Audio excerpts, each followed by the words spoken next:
வீட்டில் எந்த வேலை வேணாலும் செஞ்சிடலாம். பட் இந்த துணி மடித்து அந்த இடத்துல எடுத்து வைக்கிறது ஒரு பைத்தியம் முடிச்ச வேலை தான் நான் சொல்வேன். எவ்வளோ நாள் இருந்தாலும் சரி, இந்த துணி மட்டும் மடிக்கிறதுக்கு எனக்கு அவ்வளோ சோம்பேறித்தனம்.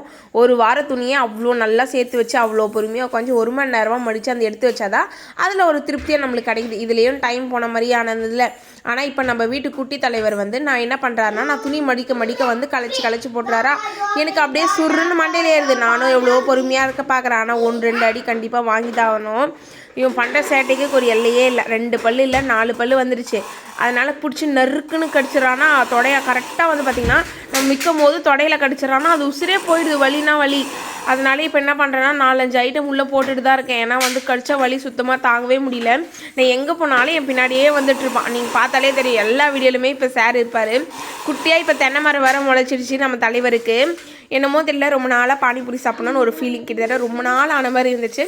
சரின்னு சொல்லிட்டு வாங்கிட்டு வந்தால் வச்சாச்சு. சரி, இனியே வாங்க என்னோடய அம்மா வீட்டுக்கு போயிருந்தானா வந்தவொடனே சாப்பிட்டுடலான்னு நினச்சா மணி 9 ஆகி போச்சு. அவன் வர்றதுக்கு எனக்கு பசியே அடங்கிடுச்சு. வந்தவொடனே கலரி அவனுக்கு மட்டும் கொடுத்தேன். அவன் இதையே சாப்பிட்டு நைட் டின்னரே முடிச்சிட்டான்.